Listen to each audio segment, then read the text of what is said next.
So we used to have these parent-teacher meetings, which were very stressful for me because my dad only asked one question. Is he top of the class? And the teachers would say, sir, we don't really rank our students by that measure. Oh, okay. Is he top of the class? No. No, sir, we don't really. Okay, but if you were to rank, how would he rank? And then he literally would not leave them alone to say, yes, sir, he's top of the class. Okay. He's a tech entrepreneur who says Asia's education systems won't be fit for purpose in the AI era. It's time to shake things up. Billy Naveed has lived and breathed tech since the age of 14, when he started coding and launched his first business. Of British Pakistani heritage, he moved to Asia for a career in investment banking. Whilst in Hong Kong, he started Young Founders School, an attempt to break the Asian parents and the establishment's obsession with rank and grades, something he thinks is killing creativity and problem-solving skills. Hello and welcome. Thanks for joining us on Tank Talks Asia. I'm Manisha Tank at the Asia Works headquarters in Singapore, back with another outstanding guest, Billy Naveed. Welcome to Tank Talks Asia. How are you doing? Very well, thank you. How are you? I'm good. I'm so excited about our conversation today. So, British Pakistani, and you grew up, where was it? Burnley, near Manchester. Yes. What was that like? Well, it was a cold, wet, dark, rainy. No, it was great. You know, we had a childhood that we never really wanted for much. But I think only when you leave a situation like that, you realize, wow, it was pretty tough. We had a region that was extremely high crime rates, very high unemployment. Unfortunately, because of policy, the industrial north had its heart ripped out of it, mainly by the rise of China and the kind of dumping of extremely cheap goods around the world. And that really impacted the manufacturing sector that was located up there. And that was really the reason that a lot of the people in that area arrived there, mainly from Pakistan. And in fact, when I grew up, my high school had, I think, 4 white people in my year. Everyone else was from Pakistan and from similar regions of Pakistan. Our parents were, at least, they were all born in the UK. And so those factories throughout the time that I was growing up were constantly getting shut down. And so, yeah, very high unemployment, crime, drug use rate. So yeah, pretty tough. So your parents wanted to safeguard you, as I understand it, from some of the things that might have been happening on the streets. Mm-hmm. What did they do? Well, they were very strict, firstly. Okay. They also didn't really want me to go outside to play with the kids as everybody else did. And so my dad had this bright idea of buying me what he thought was a gaming console, because I've been asking desperately for a Nintendo 64, if you remember those things. And unfortunately, he didn't quite understand the differences between a gaming console and a business computer. And he got me a BBC Micro business computer. Oh, wow. Okay. I remember those. Flashing cursor. Yes, yes. That did absolutely nothing. Yeah. It didn't play any games. And so I was devastated. But I also realized how much of his income he'd spent on this thing. It was very expensive. And so I didn't want to break his heart, tell him you bought me the wrong thing. And I was very close to my librarian, weirdly. I was a huge book reader. I'd spend most of my Saturdays in our local library. And the librarian said, why don't you actually learn to code? And I was like, what is code? So she gave me this book that basically taught me to code in a language called BASIC. And so then I started making my own computer games. Very basic. What did you make? There were very basic text-based games. You go into various rooms, you perform various actions, but it's all very deterministic. And then you got a prize at the end. And so I started, giving them out to some friends at school, etc. And that really got me hooked on to this whole coding thing. And I'd made enough money through selling these really basic games.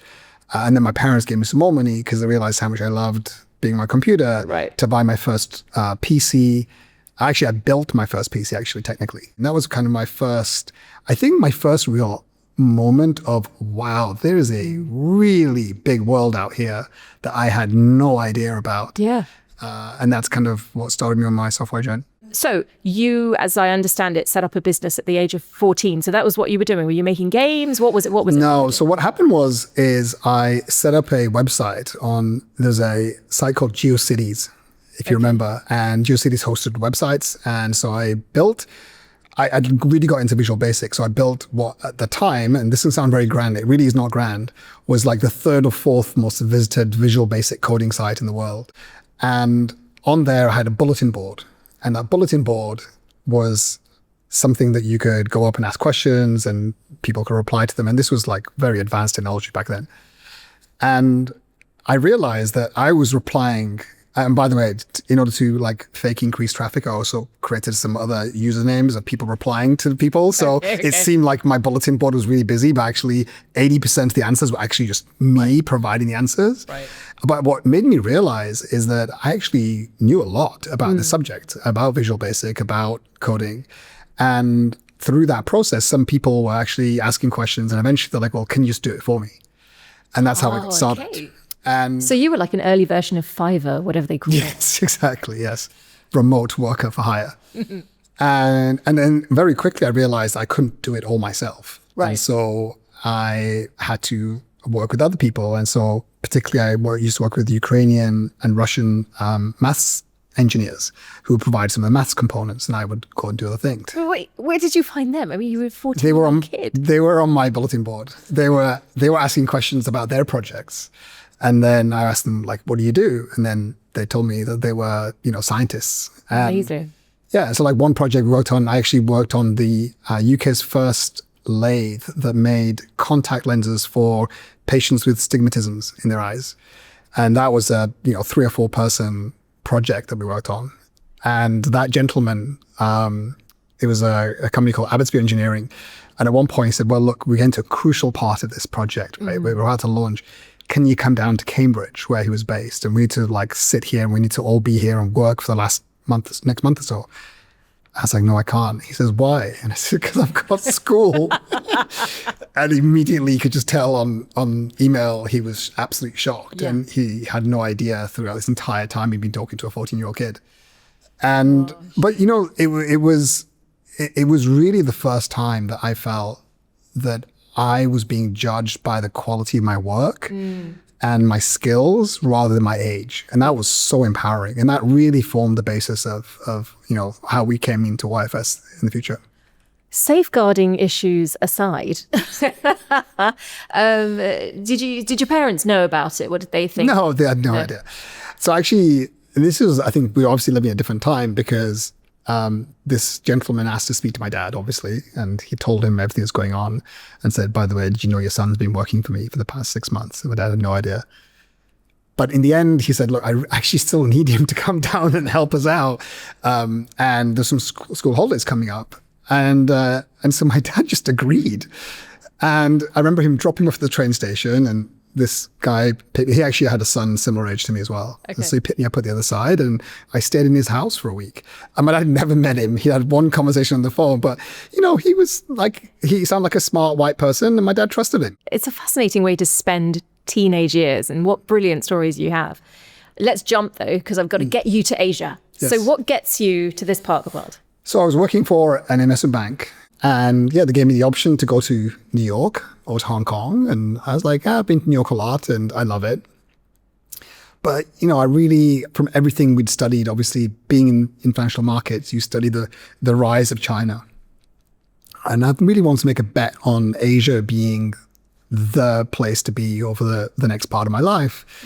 And so that's what I did. I'd actually never been. Same as me. When I moved to Hong Kong, I'd never been before.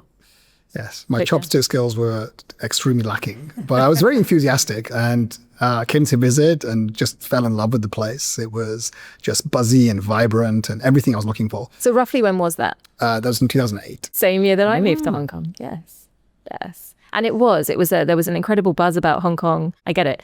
Okay. And then you come to Singapore eventually. Yes. So in 2019, I was courted by some VCs. And so I came to Singapore to actually, join a pretty famous tech company in a C-suite role, which I jumped at and, moved my entire life to Singapore. Brilliant stuff. So speaking of brilliant stuff, you decided to start something called Young Founders School. Yeah. How did this come about? It was, I think, a culmination of events. I've always wanted to find ways to give back. And in my past, it was always giving some money to charity, doing some volunteering. But nothing ever really resonated that much to me. And whilst I was working at the bank, they landed me with the responsibility of fixing the internship program. And I'm sure a lot of people will resonate with those words, but go ahead. So can fix the internship program. So all of our metrics were like going south, right? So, you look at how many people are applying to conversions to full-time roles, everything was like going south. And it reminded me of a conversation that I was having with the recruiter at the first bank I worked with. And they said, by the way, you went to Warwick University. Did you know that Warwick was number 7 of the 7 universities we recruit from? And I said, okay, well, what if I'd gone to Durham, which was my second choice? What would you have done? They said, oh, no, absolutely not. We'd have rejected your application immediately. Without even looking at your credentials. Without even skills. looking at your credentials, yeah. Okay. Yeah.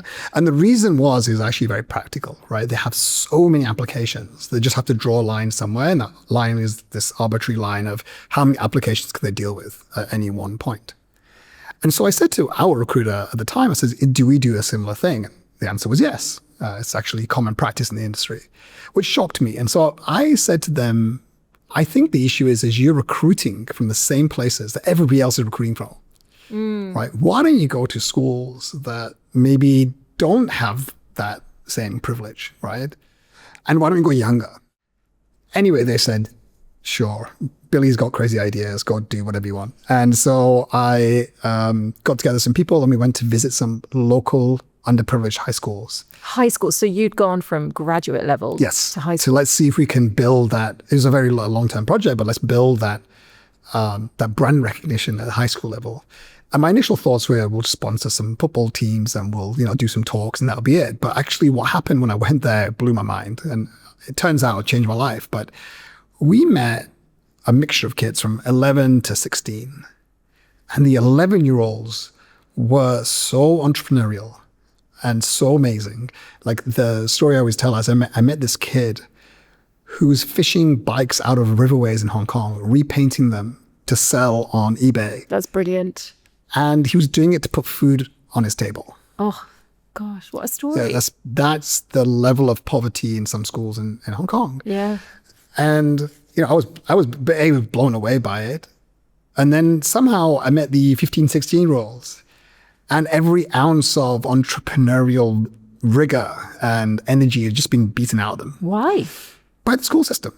It was very clear the school system, it was set up to teach them to pass exams, not to be productive members of the workforce.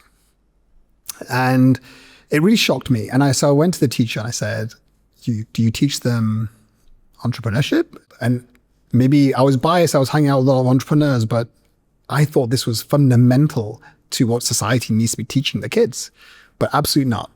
We don't teach entrepreneurship. We don't even teach business, but we do teach accounting, which was laughable. Well, you need to have a business to do the accounts for. Well, exactly. Right? It's like teaching you to fill up a car when you don't own a car. I mean, yeah. And this really bothered me. And the kids I was talking to, they were saying to me, I said, what you're doing, this bike thing, is actually, you're an entrepreneur.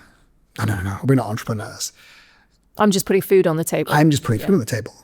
They thought an entrepreneur was rich, white, male, and lived in Silicon Valley. That's their version of entrepreneur. And entrepreneurs often say that when they come across like a business idea, it's like a splinter on their brain. And this ended up being that splinter on my brain. I couldn't sleep. I couldn't think about anything else. But also I really thought, hey, who am I to solve this problem? Like I'm, this young banker in Hong Kong. I don't even speak Cantonese, barely. I can order fried rice and a taxi around the town. Like that's it, right? Tell the taxi where to stop. Yes, exactly.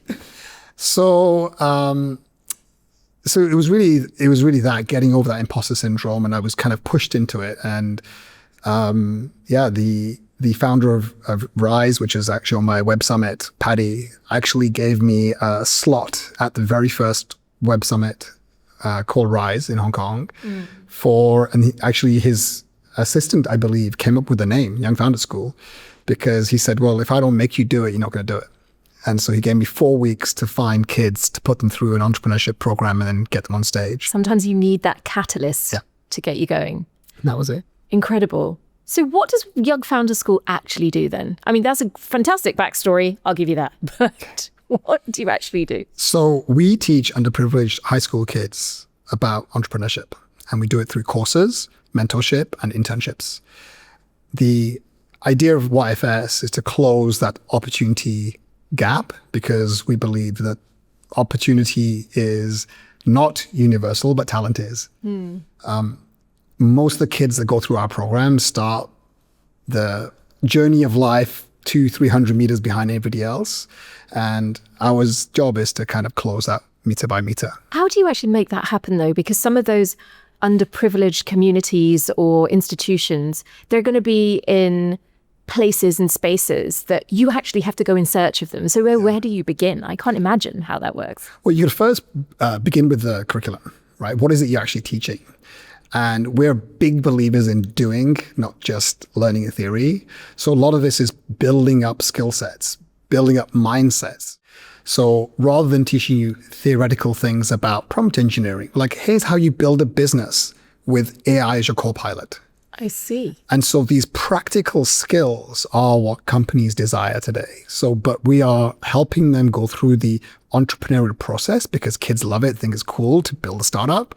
And they actually, at the end of it, build a real product. So they come in and do mentorship at certain points during these courses. And then our internships is really the culmination of all that, where we do virtual internships at corporates, from some of the largest banks to consultancies to some of the largest tech companies. And the kids go and see what it's like to actually put those skills to test in a real life workspace. And those last for between 4 and 8 weeks. And then finally, those internships give you that badge that replaces that maybe not so good school that you went to. And it gives them something that their CV can be built upon. Okay. Do they get jobs? I mean, this is the big question in Asia right now. Will they have the skills to embrace the AI future? So, we think it's our duty to help make that happen. If you think about where Asia is today, 60% of the world's youth is born in Southeast Asia and India. Yeah, it's remarkable. Every single year, India is going to produce a graduate population equal to the size of Australia into the workforce. What a stat. Think about that. Yeah. Mercer have said, unfortunately, of those kids that graduate, half of them are in jobs that don't have anything to do with the degree that they were trained for. In fact, they actually call them unemployable. That's how the skills are completely mismatched to the jobs they're in. Right? That is a big, big, big problem that we need to solve. And whilst it is true, there was a Stanford University report that came out that said there's been a 19% decline in graduate jobs because of Gen AI. And we are seeing that in white collar professions all over the board. The kids that we teach were never invited to that party in the first place. Right. So, but for them, Gen AI is the biggest enabler, I think, more than any other technology has ever happened. Every other tech that we've seen, every other industrial revolution has meant a destruction of blue collar jobs. It's actually made the poor, in many cases, poorer. But this technology is actually going to be a massive enabler. It's actually going to be a superpower. If we teach them to use it in the right way, the things that were holding them back are actually going to be driving them forward. The corporates that we deal with are saying, yes, graduate jobs may be struggling, but there is unlimited demand for AI-enabled graduates. AI is such a broad term, isn't it? It's massive. It's massive. And there are so many different verticals that come under that. Unusually, as an NGO, your organization is actually using it not only to deliver, but as part of the product. Yes, so absolutely. How does it work? We started with AI to make ourselves more efficient. Just using AI on a daily basis to do things like send emails or to simplify workflow is actually underperforming, right? That's underperforming. Okay. We actually expect every single one of our staff to be creating AI agents to improve their workflow and to be working with each other to be supervisors of AI agents. That's how we actually think. But what it's enabled us to do is to scale the operations. Like 2 years ago, it would cost us about $150 to run one internship because of the humans involved. Today, that $150 is under 20. Under 20? Under 20 It's in like 2 the years. space program. It's done the same thing. The reason is that we now have AI systems that are giving daily feedback to the students on their work. So AI has completely transformed what we do as an organization. On the courses side, the important thing about AI is to help students understand that AI isn't there to replace the work as your Copilot. And so you have to teach them about what it's good at and what it's bad at. So the systems that we use are where at certain points we'll say, now you can go ahead and prompt the AI for XYZ. It will then deliver a result and we'll shut the AI off and then say, now critique it, work in your groups, do these things that are offline, help you think about what next. And then you go back into AI and you take your learnings from your group and you put them back in. I find that really interesting because this has been one of my biggest bugbears. I am a parent of 3 and I'm always thinking, if these guys start using too much AI, is it just going to be a brain drain? Yeah. Studies have shown that your students that are using AI, their brains are firing less, they're less cognitive load. So, but what they've done is they've replaced their thinking with AI. It's a different process. It's a completely different process. What are corporate CEOs telling you about their needs for the next 5, 10, 15 years? They are looking for qualities, not skills. Right? And what kind of qualities? Fire in the belly, willingness to learn, creative thinking, hunger. These are qualities that if I could have a workforce of those types of students or those types of graduates, most companies that we deal with can teach you how to do that job. I mean, let's be honest, going to university is just a signaling mechanism. Most of us, whatever we do for our degrees, has very little bearing on what we actually do. Well, you could say it was fit for purpose at that time. Yeah. People are pulling their hair out at what they perceive to be the quality of graduates. It's not their fault. These kids that are coming out are, super smart. In fact, Singapore's in the top 10 of PISA scores for maths and science. There's no question the kids are smart. It's about the other qualities. And those are the types of skills that we want to tease out of students, to put them in difficult situations, to make them fail and to make sure that they know it's okay, to go and take some risks. So to me, we need to restart that conversation between corporates, parents, and the schools. You mentioned parents. There is this obsession. Like, there are so many comedians in this part of the world who make jokes about Asian parents versus Western parents. You told me a really funny story about your dad back when he used to go to your parent-teacher meetings. Yes. Go on. So we used to have these parent-teacher meetings, which were very stressful for me because my dad only asked one question. It'd say, hi, Mr. Naveed. Yeah, Billy. My typical report call was this. Billy's very bright. He interrupts the class all the time. He talks too much. And but he still has good test scores. That was like basically every single class I went to, right? And every single class I'll say, okay, and so what grade is he getting? Oh, well, he's got, A or whatever percentage. Okay, great. Where is he in the class? And they say, so what do you mean, where is he in the class? No, is he top of the class? And the teachers would say, sir, we don't really rank our students by that measure. Oh, okay. Is he top of the class? No. No, sir, we don't really. Okay, but if you were to rank, how would he rank? And then he literally would not leave them alone to say, yes, sir, he's top of the class. Okay. That was going to be parent-teacher conference. That was okay. All right. And if I ever got, oh, well, he may be second, I would get the eyes. That's you got the eyes? Oh, man. Yeah, I got the eyes. Oh, gosh. So no birthday gifts for you. So, because I think what happens is your parents are, at least when they moved, they took such a risk moving to the UK, right? And even within Asia, actually, there have been so many communities that have moved and had to restart. Yes. And so they were petrified about me being ruined by the British society, about, me not being educated because, you can see how hard they had to work. They were manual laborers. Like my dad worked 3 jobs. He was working in a mattress factory. He was a plumber. He was an electrician. Like he did whatever he could to put food on the table. And they didn't want the kids to have that same life, right? They wanted something different. And the only way that they knew how is education. Like you need to get educated. That's why I've gone on a boat or a plane around the world. That's why I'm working all these jobs. It's you that is going to have that better life that I never had the opportunity to have, right? So that's why they were so obsessed. And for them, they're like, I've given you everything. And if you can't get first place, I'm going to kick you out of the house. No, it's an obsession. So we're going to wrap it up there, but this has been such a great conversation. We always ask our guests to bring in a memento that they've been here. It's always a trigger for us to make sure that we bring you back at some point and hear the next part of the story.